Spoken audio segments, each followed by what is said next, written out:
गायक आचार्य अबीब खान, हिंदी। आज अपना विषय आधुनिक कालीन हिंदी साहित्य की प्रवृत्तियाँ। पद्य के साथ गद्य का विकास। पद्य के साथ गद्य का विकास इस काल की प्रमुख विशेषता है। गद्य का आविर्भाव और बहुमुखी विकास इस युग में हुआ। मुद्रण के अभाव में साहित्य का केवल काव्यांग ही विकसित हुआ था। वस्तुतः आधुनिक काल में पूर्व साहित्य सब पद्य का पर्यायवाची हो गया, लेकिन प्रेस के विकास से मुद्रण की सुविधा हुई। विचारकों का प्रभाव पद्य की लय और गति पर आश्रित नहीं रहा। गद्य के माध्यम से मानवीय हृदय की भावनाओं का विविध रूप विकसित हुआ।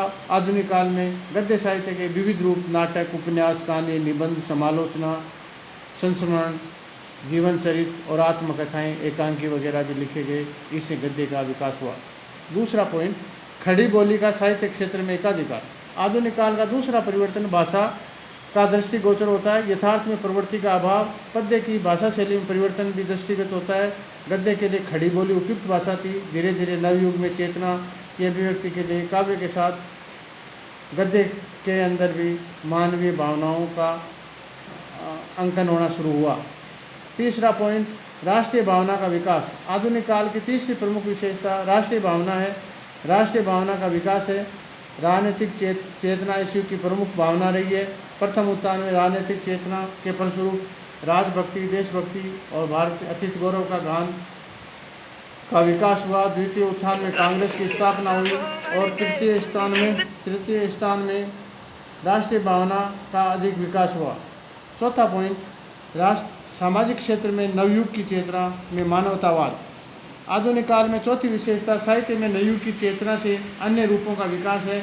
मानव का स्वरूप, सामाजिक अवस्था, इनमें परिवर्तन आया।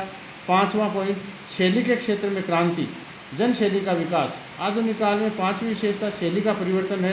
प्रथम उत्थान में ग्राम साहित्य का स्वर, कजरी, ठुमरी, लावणी, इनका विकास हुआ। द्वितीय उत्थान में इतिवृत्तात्मक समावेश हुआ और तृतीय उत्थान में शैली का छायावाद और रहस्यवाद का मिश्रण से कोमलकांत पदावली का विकास हुआ। छठा पॉइंट है, श्रृंगार का स्वस्थ रूप विकसित हुआ। आधुनिक काल में छठी विशेषता श्रृंगार की स्वस्थ भावना का विकास है।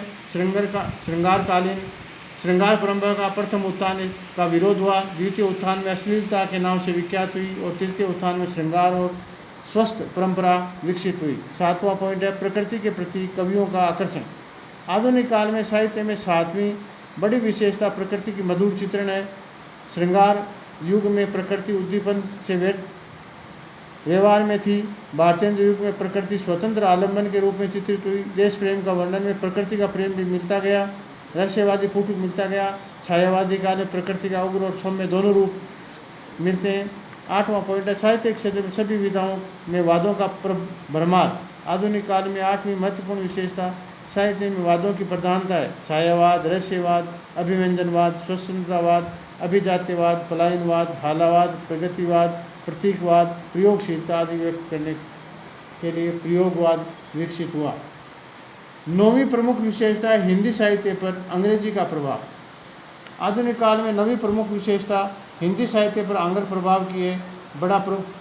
अंग्रेजी शिक्षा के विकास के साथ साथ पाश्चात्य साहित्य भी संपर्क में बढ़ा।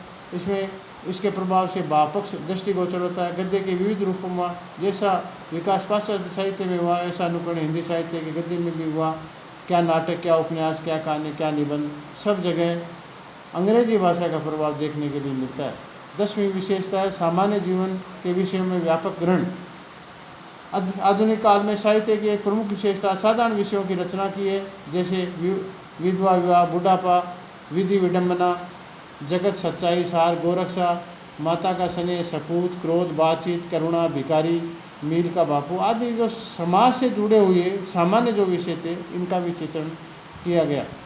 और अंतिम विशेषता है विविधमुखी विकास। आधुनिक काल में हम हिंदी का स्वर्ण युग कह सकते हैं। ये काल बहुत विस्तृत है, विविधमुखी विकास की व्यंजना करता है। इस युग में नवीन साहित्य के साथ साथ प्राचीन परंपरा वाला लोक साहित्य नवयुग की भावनाओं के साथ पल्लवित हो रहा था। प्रमुख प्रवृत्तियों का विस्तृत विवेचन हम कर सकते हैं। आधुनिक काव्य धारा और गद्य के बहुमुखी विकास का पृथक पृथक विवेचन भी किया जा सकता है। आधुनिक काल में प्रबुद्ध साहित्य की रचना हुई। धन्यवाद।